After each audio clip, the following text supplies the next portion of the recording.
thank you so much for inviting me. And we're a small group, and I was hoping that we could have it. I also really love concepts of popular education, so sort of like each one teach one. We're all just here, we're creating a container, facilitating like a space. And so I'm hoping to maybe be a little bit informal and just like talk with each other, because also you can look up a lot of permaculture videos online, but that interactive aspect of it is not as much there. So since we're here and we can talk with each other, I'm hoping that we could try to do a little bit of that. I see, permaculture for me and my path as just like a way to put a little bit of a framework to it. Mm-hmm. So I've been kind of like plant obsessed for, since I was a teenager, very much into like medicinal, like herbalism, and, very curious and interested in more of like a spiritual, mystical relationship with plants. Also got really into gardening and ideas of like like urban gardening, guerrilla gardening, ways to like triangulate with mutual aid and autonomous communities and things. And in university I studied sustainable development, which for the large part is was a big recap on our history from colonialism to neocolonialism, international relations of politics, economy, and for me, how to undo most of what has been done in a very extractive way. And so within that, I started to look at like, what are people doing actively in communities of resilience and resistance, to create sort of like from a prefigurative lens, right? What are we doing in our communities in our day-to-day in a direct way that creates like indirect ripples? So that for me is like how all of these things sort of come together. I studied permaculture outside of university and inside, and then I also am like a certified master gardener with the OSU Extension Center, and have taught the Seed to Supper program with the Oregon Food Bank.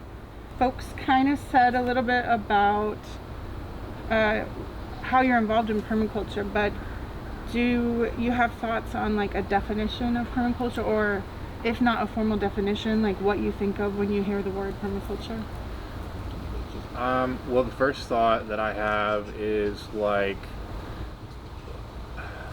I understand it to be it's a culture. It's a cultural orientation toward the land and how we derive our sustenance and our means for survival from the land in a way that allows us to do that indefinitely, as opposed to this culture that we live in that is so-called civilized, that is destroying the planet at a consistent rate. So I know contextually, sociopolitically, like a lot of the principles of permaculture have been inspired, taken with or without attribution or appreciation from like indigenous traditional ecological knowledge at like a global scale beyond Turtle Island, here and beyond, obviously. And so like I always presence that when I talk about what is my self-concept of permaculture, because I know that to be the case. And then also just like the concept of like 7 generations. I don't know specifically which tribe or culture that wisdom comes from. I've just kind of heard it thrown around, like the idea that any kind of land tending you do, you think about it in terms of what is the impact on 7 generations of people ahead of you. And I'm not there yet. I'm not moving quite with that concept in mind. I don't think I have the skills to do that yet, but it's kind of like a goalpost, and that would be my understanding of permaculture. The idea of permaculture is it's a systems framework, so it can also be applied to pretty much any aspect of life, not just gardening. And that's one of the things too that I think gets overlooked a little bit when people think about permaculture, because if we look at it as like systems thinking, right? We're creating a system and a framework in which to analyze and interact with how we are designing our reality around us. So whether and the other thing is we're all designers, right? It's like we're all artists, we're all designers. You don't have to self-identify as a professional artist or a professional designer, but we are designing every day. When we cook food, when we choose where that food, where we acquire that food, when we design our living arrangements, how we interact with those around us, in a business context, how we design the relationships with hierarchy, when we are creating jobs or participating in a job, right? And so sometimes it feels like we have less impact in how those things are designed, right? So sometimes we've gotten to this place where it's like, who is designing the system in which we have to participate every day? Are we able to design that reality? Or is it these like larger structures, politics, corporations, Huge companies that are designing things like that? And that's where we start to feel like disempowered, right? Because it's like a system that's designed for us as opposed to by us. And so you can take that in a lot of different ways. Those are two things that I like to try to remember and preface with things. Is it's very much like gardening. Our relationship with like gardening and like food production is a very easy way to understand permaculture, but it's one way, because once you look at it as a systems thinking, you can apply it to anything once you realize that, right? And then the other thing is that even just decolonizing that system, those ideas were not great epiphanies. Somebody and some people, whoever there's various iterations of like how permaculture is coined, right? We don't need to get into that, but they weren't epiphanies in and of themselves. It was like learning from how humans and how animals and how nature has interacted in like for eons, and then finding patterns in that, and then just sort of like putting it together in a recipe book, right? When you make a recipe for lasagna, like you're not the first one to have ever done it, but you make it easy for folks if you put it out like that, right?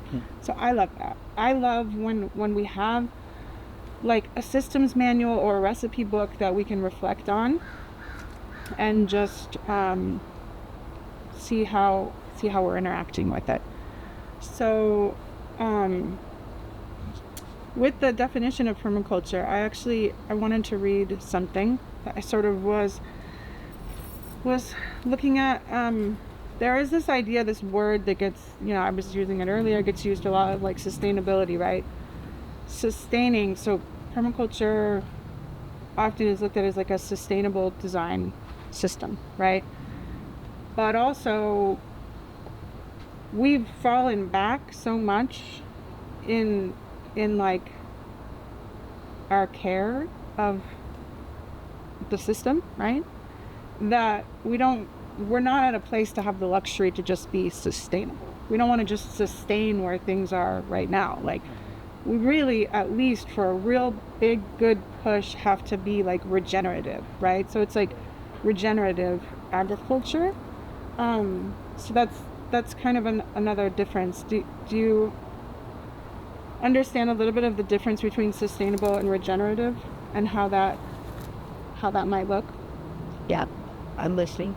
But It's like within a system of like traditional ecological knowledge, like you would be like able to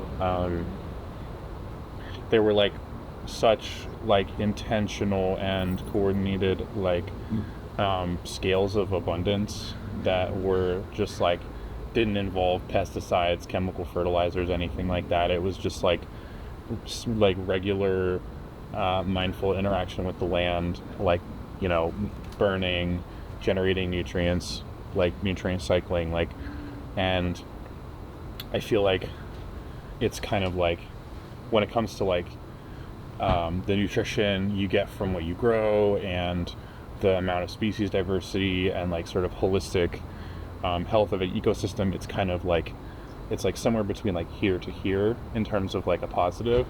And it feels like these days we're like here, so we need to like course correct. And that's what regeneration would mean to me, is like, because the root of regeneration is rebirth, right? So like we're like trying to create more life instead of like this like path of death that we're currently on. So that's what that means to me. I have just a definition I just wanted to read out loud. It says permaculture is a design process that uses whole systems thinking to mimic nature's patterns and relationships. It's a way of looking at a system or a problem as a whole, seeing how the parts relate, and planning to repair it. Permaculture can be applied to many areas of life, including agriculture, education, economics. So permaculture is sort of, I think that based on our time and like what, you know, it being like this sort of primer principles of permaculture, I think it would be good to go over like the basic framework. And permaculture is often broken down into 3 ethics and 12 principles. So I just thought it would be good to just go through a conversation, like let that like lead us. So basically the 3 ethics of permaculture. The first one maybe feels the most obvious, right? It's earth care, care for the earth. And that is like protecting and nurturing the earth's natural resources. That could, you know, look at like our relationships with plants and animals around us. And that's often related with natural resources or gardening or things of that sort. Recycling, how we use those resources. Another one though is people care, right? So sometimes I think that when we look at like systems or movements rather, a really profound and resilient movement is going to also care for the people that are impacted by that system. So that's where, when you get to like food sovereignty, that's when those 2 principles start to come together, right? Or like if we want to say, well, we want non-GMO crops with organic farming methods, right? We also want the people that are working those farms to be paid a living wage. We want them to work in good environments. We want their families to be well taken care of, right? Not only do I want to be able to shop at an expensive grocery store and buy organic produce, you know? So remembering to look at both of those things. And a way that I really look at that too is like through a system of mutual aid. So how we are relating with each other and helping each other. The 3rd ethic of permaculture is fair share. So we have earth care, people care, and fair share. So the fair share, it really prompts us to look at like our needs versus wants. Like, you know, you could look at that like hierarchy of needs. What do I need personally to survive and to thrive? And how can I set reasonable limits so that my needs and wants aren't impeding or detracting from other people? You know, just because I have everything I want and I see somebody next to me doesn't even have what they need, right? So one thing, I know it's like, I was hoping that if there was a few more people we could, you know, maybe even do like little small discussions or breakouts, but I don't want to put you guys on the spot, but I do want to ask some questions, you know, and free to answer them or not answer them, but you know, digging a little bit into like theory, like how does that relate to like scarcity framework, right? Like when we live our lives from a place of sometimes that's also like perception, like perceived scarcity. Because sometimes you see people that spend a lot of time working, they might have a larger number in their bank account, but they're like, this anxiety with scarcity might make them more like clenching of their resources. And you see somebody else who doesn't have as much financial resources, but they understand that like those principles or those ethics of like people care, mutual aid, fair share, and they're more willing to redistribute excess, right? Free porches with food, things of that sort. In the fair share, it's setting limits and redistributing surpluses, right? And so we would often maybe think about redistributing surpluses to other people, like seeds, right? and different things like that. Could be that. What other things could we redistribute surpluses to? How could we apply that beyond just people? Oh, even back to the law. Yeah. Well, how about how the apple trees fall? All the apples fall, and we find a way to the ones that we can't use, putting it back into the plant somehow within the soil, and use it up for better soil.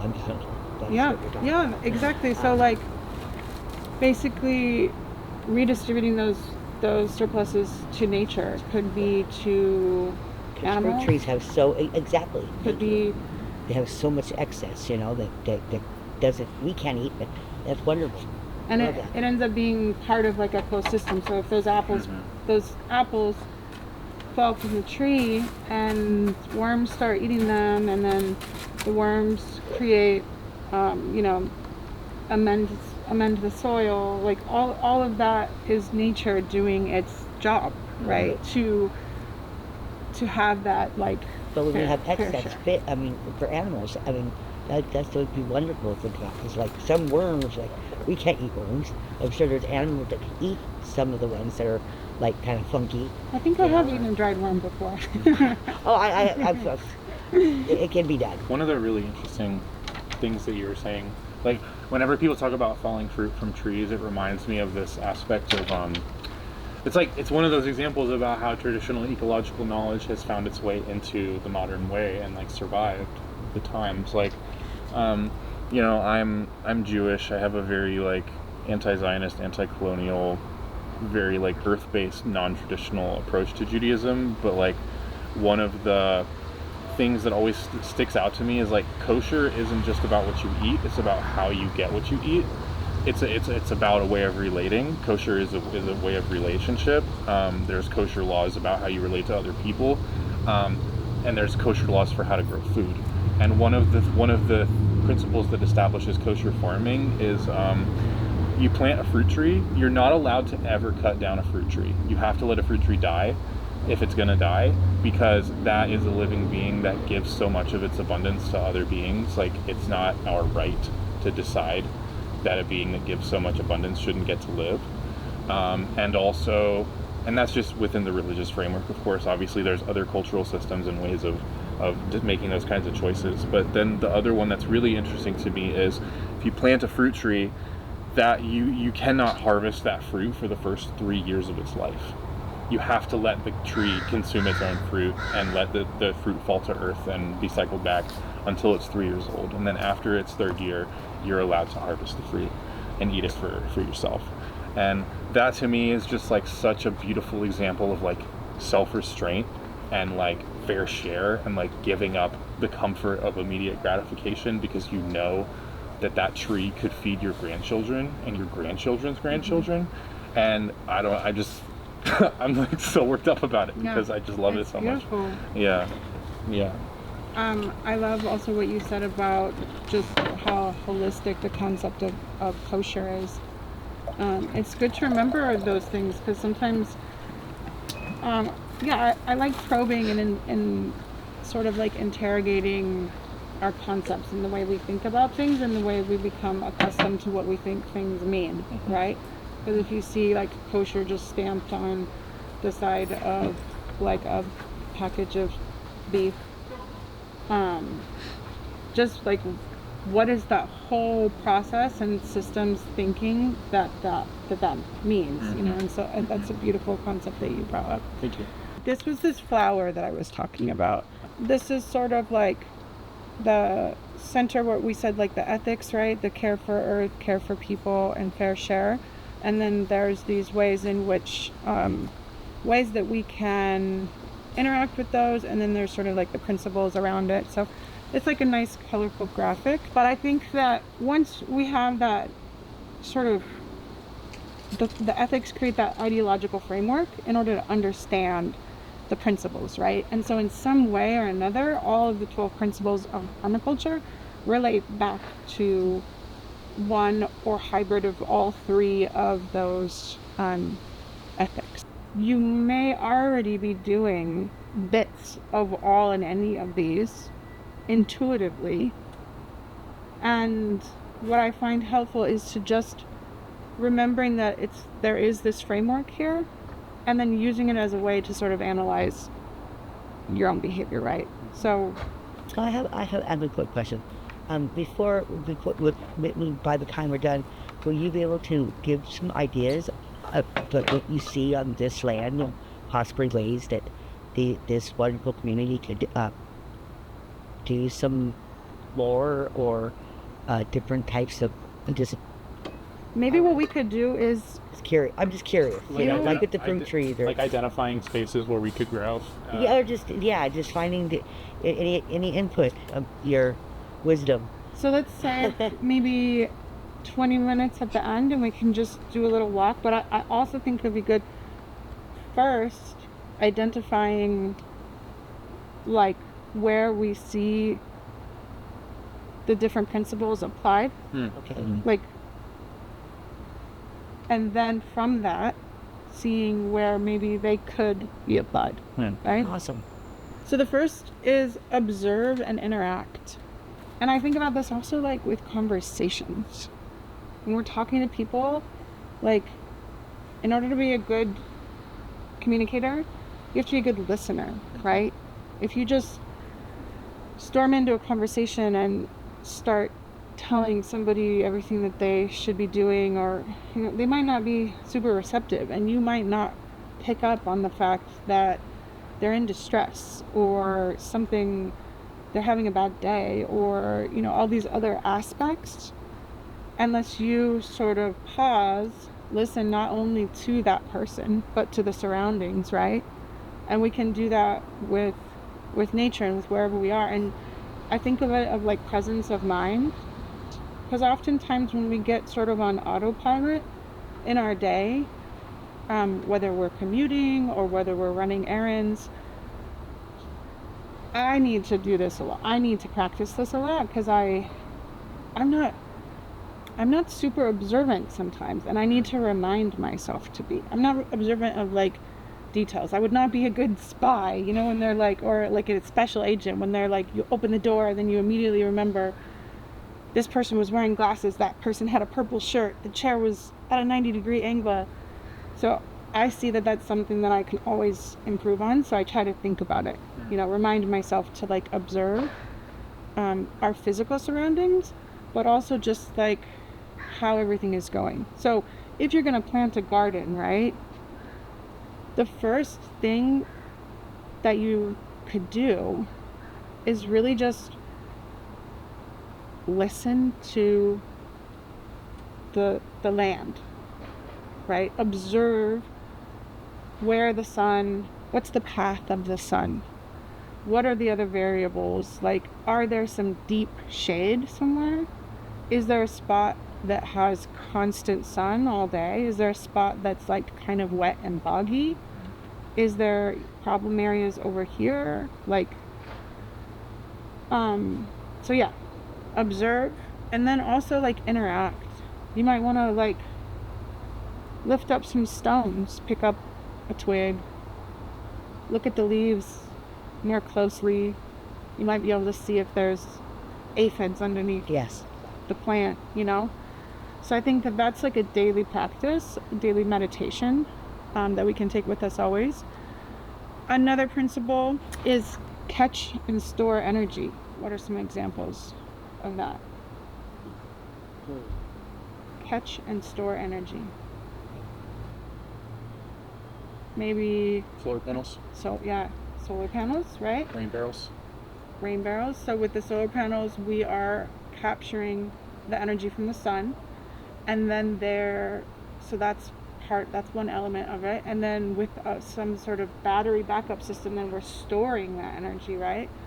So with the rain catchment system, there might be some connection from the gutters so that you're diverting the water, so then that the water goes over to the barrel, and then the barrel is storing that water. The third one is obtain a yield. When we obtain a yield, like when we go to a job, we're doing that partially because we're getting a paycheck, right? So the paycheck might be the yield. Also, like, I think about when, like even self-care. You can obtain a yield from self-care, right? What is the end result of your efforts? Basically, you're putting your work, your labor, your mental time into some sort of activity, and then you also should be replenished from that. Like, you're going to obtain something that's useful to you, right, from your efforts. And then apply self-regulation and accept feedback. This is super important, and I think it sort of goes back to that observe and interact, right? Even just with those two, I was thinking about like the conversation with somebody, right? So if you did come into the room and you forgot to like observe and interact before you decided to like tell them all this really super important information, and you didn't realize that they are having a really stressful day, something bad happened at work, their mom might be sick, they are not really in a place or capacity to like have the conversation with you, right? Because you forgot to observe and like sort of interact before jumping into it.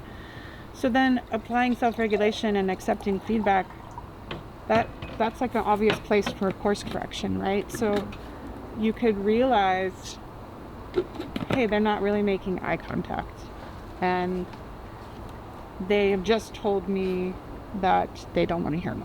Whatever, right? I'm just kind of making this up as I go. But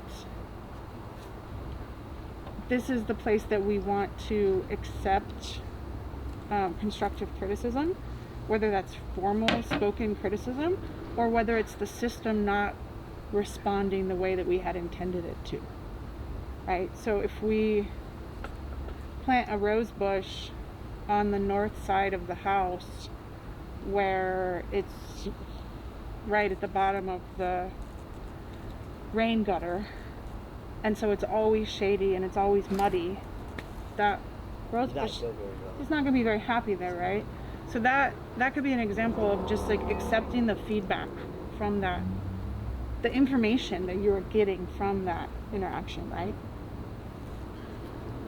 Go ahead. Oh, I was just gonna say I've been receiving some feedback this whole time. Like, I'm looking at, we've got some squash and kale over here that's looking really droopy, and I am going to apply some self-regulation and water the damn garden tonight. Yeah. So, yeah. So can you start to see a little bit more, like, these are great ways, right, in the garden, but like once you start to really look at how this like system of thinking is divided, it really can be applied to anything. The next one is use and value renewable resources. Again, this one can connect back to the solar panels and the water. Not only are we capturing and storing energy there, but we're using and valuing a renewable resource through that process. And this was, there's a variety of different ways of like alternatives, what could be renewable and what might not be renewable. Produce no waste. Produce no waste. You mean like using it like compost? Yeah, perfect example. Because then you're not throwing away your food scraps from the kitchen, or right? Using for making feeding your animals or Yeah. this or that. Every output, thinking about a way that every output, you obtain your yield, right, from your effort. This is the part that you personally want. Really Everything thinking else. critically about, like, if there's any leftover, Yes, give it back. what are you going to do with that? In your mind, is it just waste and you just throw it out? Or can you think of, and then also going back to that principle of, like, fair share for maybe not humans, but like maybe the kitchen scraps, you're sharing that excess with chickens because you're giving, it's like, it becomes so, I don't want to say like, Second nature. yeah, second nature, but it also becomes like so simple, it's almost absurd. You're like, of course, why would you not do that? It's almost silly to not implement these things. But then we just sort of, when we get on autopilot, we sort of like start to forget about it a We're little just not bit. taught those things too. We take Yeah. them for granted, I think There's so many things that we just lost by not keeping the family structure and teaching our, the old, teach the young. We're just giving so much away from that. It's just sad. It Yeah. is. Lost knowledge. We have to relearn these things Yes. because they are not being actively valued and passed down Absolutely. in an intuitive and second nature sort of way. So we need to remind ourselves to do these things. when I hear produce no waste, like I immediately think of like the like no waste movement as like a mindset or like a lifestyle, and how it is like kind of economically inaccessible for a lot of people, because and the reason I say this is because I think there's opportunity to talk about all three of the like core principles with it, where it's like if someone is producing no waste, then that would necessarily mean that they're not buying any food that involves plastic or like aluminum packaging. And a lot of people talk about like, if you have enough money to buy glass containers and do refills and make your own stuff from home, like there are ways that it can be accessible. But then it's like folks who work, like what about like folks who work like 60 hours a week, who have kids to take care of, who have like mobility limitations and stuff. Like there was it's interesting the solutions you can come up with. There's like a book that I was reading that's like, I guess kind of a classic in like the hippie scene, like it's called Ecotopia, and there's a lot in that book that I think is worthy of critically looking at. But one of the things I thought was really cool was they just developed like plastic packaging that was easily able to be composted like in your yard, where it's like it was easier and more accessible for people to not have to shift their entire lifestyle around not using plastic.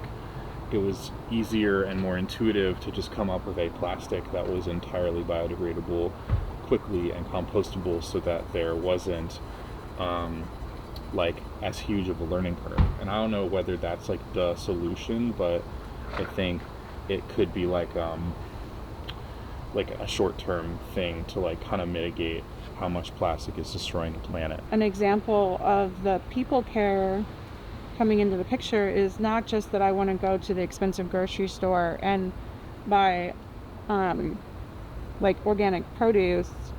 I also should know like how that organic produce got there, in terms of like all of that embedded energy from the people who planted it, people who harvested, the people that transported it.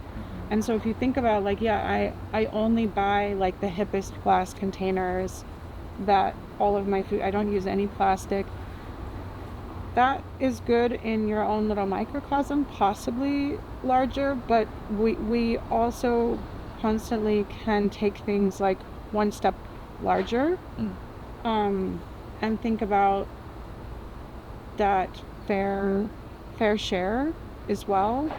And what's that chain that got those resources to your house? We always have room for improving, to not be a hypocrite, right? And it's hard to be a purist about anything, but the best that we can do sometimes is being open to feedback and improving where we can, and knowing that like there isn't really a specific like end game, because it's always evolving. So all of like the highest tech stuff that we have in our house and that helps us not produce waste or, you know, live in some way that we think is like ultra modern and sustainable, we don't know necessarily how those things were produced that got to our house, right? How much waste was in the factory? How were the people in that glass factory treated, you know? So there's very little room to stand on a pedestal or a high horse when we're always capable of learning and improving more. The next one is design from patterns to details. The thing that I think about with this one always is like, if you do it the other way around, if you start with the details first, it's kind of like having like tactics with no strategy, right? Like if we think about the pattern is our strategy, like we're looking at what we want to try to accomplish, what is the framework that we're working in, and then the details are how you sort of like go about manifesting that, right? So you can't really focus on the details without a pattern. You can't, it's not necessarily effective. You can, right? It's not the most effective thing to do to focus on the details without having a pattern, and it's not super effective to be all tactics with no strategy.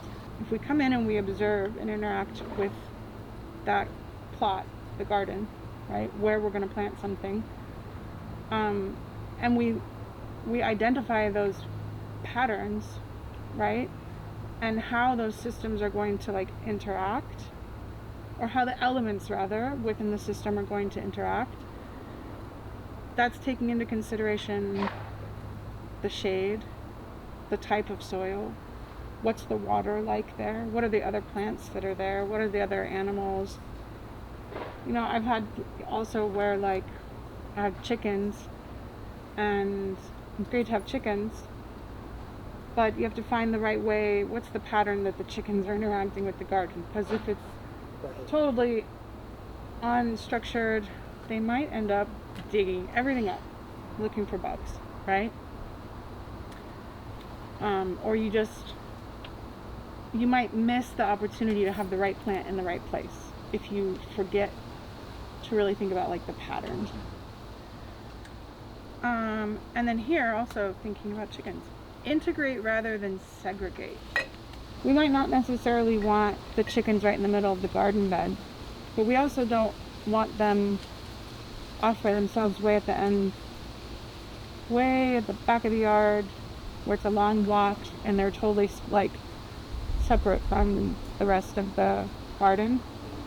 We can think about like patterns not only with the plot, like the garden or the thing that we're observing, but ourselves. What's the pattern in which we interact? When we come into the property, how do we walk?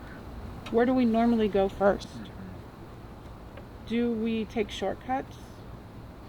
How might we want, if we have a path that we normally walk by, that might be good to put some plants there that are close at hand. Like you might be nice to have some raspberry bushes that every day you could just pick a couple raspberries or some cherry tomatoes. Or maybe that's where, if it's sunny enough, maybe that's where you could put like a little herb garden, right? And that's also going to integrate that pattern, like your pattern of behavior in the space with the pattern of like the physical like layout. And then you can also use that to think about like I like looking also at like social architecture. How does our built environment influence and sometimes even dictate how we interact with each other?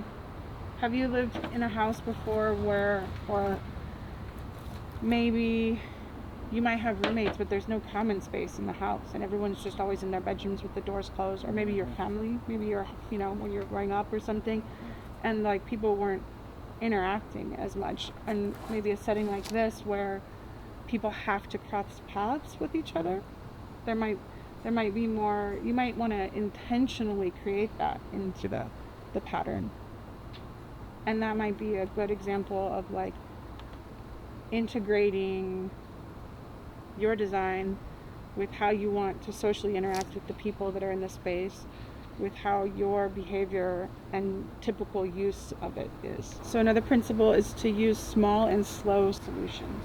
If you have too many aphids on your tomato plants, what's maybe the quickest and most immediate way that... Like Roundup or something? Yeah, you might do that, right?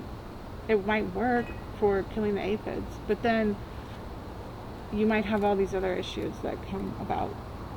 Soapy water works as well. That's a good tactic, really right? Good, The other thing is that might take more manual labor. Then you got to go out every day and spray soapy water on, that works also. But what about, there could be something of like shifting elements within the system. You could like introduce ladybugs, right? Oh yes.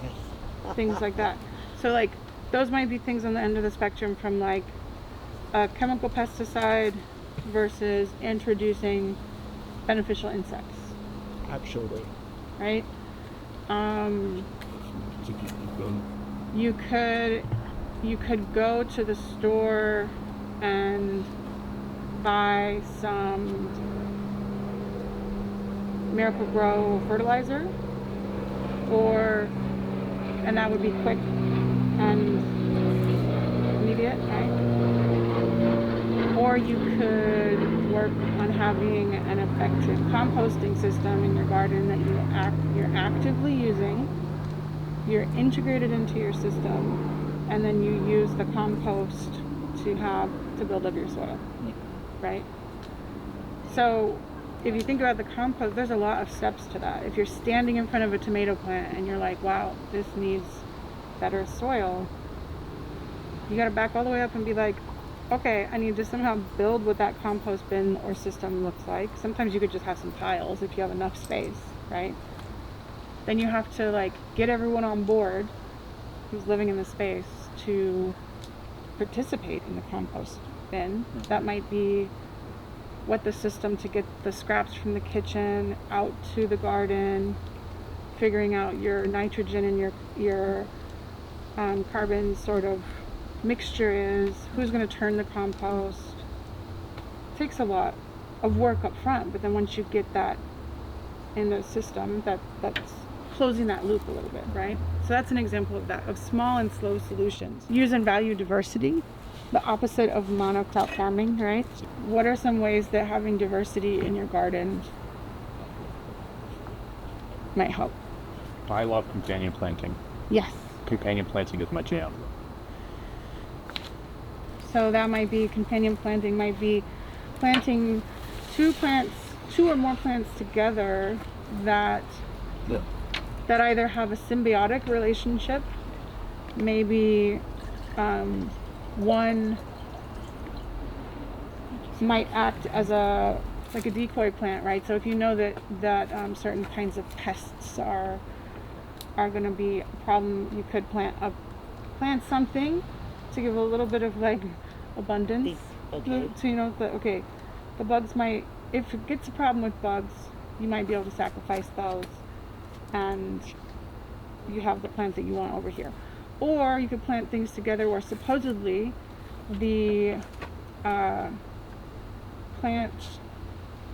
bugs that might want plant A are deterred by plant B because they don't like the smell of it, right? Or by planting a bunch of types of like flowering plants That can deter a rodent. Yeah, or those might also attract beneficial insects. So they might attract pollinators, which might help So you might bring in like butterflies and bees and stuff that are then going to help pollinate other things. Or it might bring in like certain kinds of predatory insects, like there's certain kinds of insects that would come in and then they would eat the other insects. Like ladybug might eat the aphids, right? But you gotta create that. The diversity of the system makes it so that you might not need the pesticides as much because it's in balance, right? So that is what is gonna, like, if you utilize and value that diversity, then that's gonna help your system. Edges of things. What happens at the edge of anything, between the edge of two different things? Elevation. Yeah, or like, you see that like Venn diagram sometimes? It's not super often that an edge is super sharp and it's just cuts, immediately transitions from like one thing to the other. Usually there's some sort of like blending right there where you have, like, if you look at the edge of a forest system into like a field or a prairie, on the edge of that forest system you're going to have much more abundant and naturally occurring diversity because there's different elements that are interacting. You're going to have your, like, birds and insects that like to be in the sun and the open air are going to be bumping up against the edge of, like, eating the berries that thrive in that blend of like the sun, but also with a little bit of like the taller bushes and trees. And we can do that when we are designing our like garden systems, right? Oftentimes that could be like in the way that things are designed and watered. Like you might have one area where maybe it dips down, the rain captures a little bit more there, and those plants stay a little bit more moist. But then there's a taller edge where it's drier, and thinking about what can you do right there in that to capture that opportunity of the edge. Creatively use and respond to change. So this also, I feel like that this one kind of comes back around to the beginning again, where we observe and interact, right? We can't respond to change very well if we're not observing and interacting with that system. So I see it kind of as like there's this triangle sort of that how these different points connect together, right? So we observe and interact, and then we like the constructive criticism, right? Accept feedback.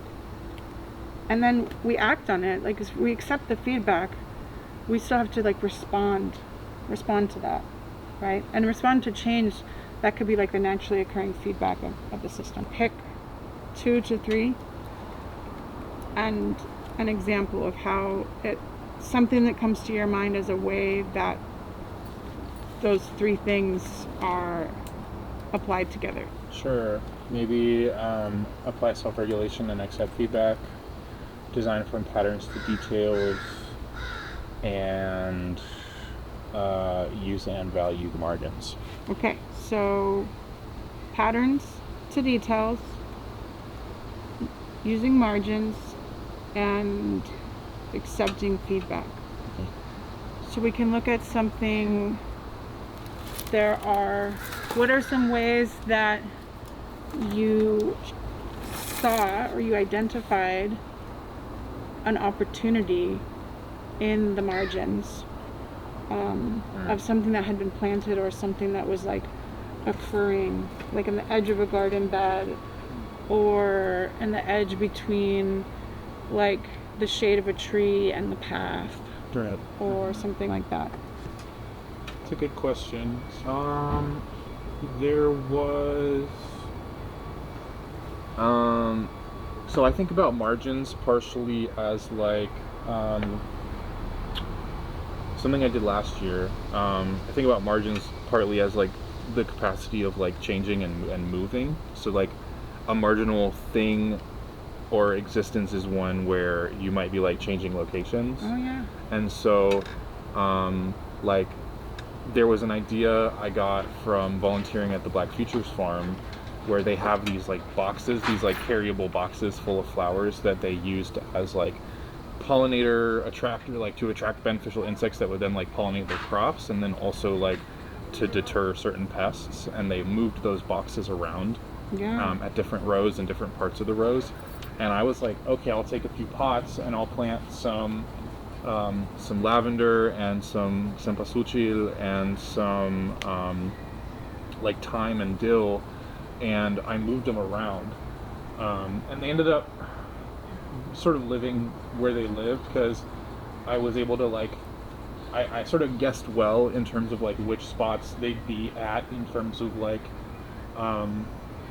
close enough to certain plants that they could be like companions over here, and kind of draw beneficial insects in that direction. So like I didn't end up moving them very much, but like the idea was to kind of like experiment and see like how other plants responded based on their proximity, and then just kind of have it be mobile and switch it around and stuff like that. And I guess for pattern, like that was like looking at how the plants were responding and changing up where they were would be like the feedback, and patterns to details. I guess that was like I needed to put the lavender somewhere where it would get enough sun, and I needed to find I guess it's more along the detail side, because it was like working around things that were already established in the ground. And also the pattern, just in hearing you talk, I see this pattern of like, you had, the pattern is also kind of the concept, right? So the pattern is this idea, the idea of having some beneficial plants that are mobile, beneficial plants that you can target where they are, right? And then the detail was choosing which plants they are. How you're going to move them around into a pot, right? And then where they're going to go. So those are all the details, but you had this idea, the pattern in your mind that you wanted to try to mimic. Right. And I found myself responding to change that I didn't expect, where like I would put the lavender, we've got a spot over there where there's like a lot of yellow dock that comes up. And yellow dock gets really tall and vigorous and stuff, and it was overcrowding the marigolds and the lavender, so I'd move the pot like an inch or a few inches toward the edge of the bed, or like off to like just kind of moving it into like open space a little bit to keep it from being overcrowded, because I knew it might get missed during watering, or it wouldn't get enough light because the weeds were kind of competing for it. And I would do a combination of like deadheading the yellow dock versus like just moving the pot a little bit out of the crowded area, I guess. And I guess that'd be like another kind of detail and feedback, because I don't know, I tend to think that, well, I know for a fact like plants have their own interactions and their own intelligence. They're always talking to each other, they're talking to us, they can see us, they can smell us, all those things. And so like if a plant is overcrowding another plant, that to me says that like that plant doesn't want to share space. And if I want that plant to be available to me, like I use yellow dock for medicine, like I'm not gonna mess with that plant's life cycle necessarily, but I'm going to just like put the other plant in a place where it can thrive and not be affected so much by that other plant, but like close enough to it that it like teaches it to like respect the boundary I'm trying to set. If that makes sense. And that was what was cool about having the pot, was I could shift it like 6 inches this way, 2 feet this way, and kind of like get the yellow dock to understand like, no, this lavender is going to be here with you, and we're going to figure out the best way for y'all to be here together, because that's what I need. Got burdock. Burdock? It might be rhubarb. We have we've got rhubarb in a different area. I think it's more likely that this is burdock, and then lemon balm and pokeweed and irises, and then there's an ornamental back there. And, so this is a question here: is do you want this to be a path, or is this an opportunity, or is this like responding to change by allowing it to fill in. Right. That's a good question. It definitely have to be a community conversation, but And stepping stones, keyword, great word. that's true. Or maybe, I mean, it's kind of like what you were saying earlier about the yellow dog, of what it's telling you and how it wants to grow. And I had those same raspberries I tried to put in the area that was too sunny. They were in a spot initially when I first moved in there that was like a little bit shaded, and they were like walking. Each year they would do another shoot up, but like slightly further into the sun. So like each year they moved further over, like another foot over of like the new shoots. And it was just basically the plant telling me where I wanted to be, you know. And so this is an example also of that margin between super sunny and kind of shady. I mean, it's going to be different throughout different times of the day, but obviously there's something that the plants really like about this zone. Also, you guys must have liked this zone for Plus, it seems like it pathway, goes you know? downward a little bit slightly, so that it might be a little bit more moisture right there. So just choosing what is of more value. Like, does this help the flow? Do you like the pathway enough to maintain it, understanding that it might actually be an uphill battle if the plants are going to constantly like merge into here? Oh yeah, because they're trying to get away from the sunshine, I guess. Yeah, so maybe there might be there's a friction point right there, and an opportunity to just like look at how you want to do that. That's an interesting thought. We've actually talked about like just shrinking this daphne plant down, getting rid of this bench, and then putting like a little greenhouse or like workshop, wash and pack, something kind of here.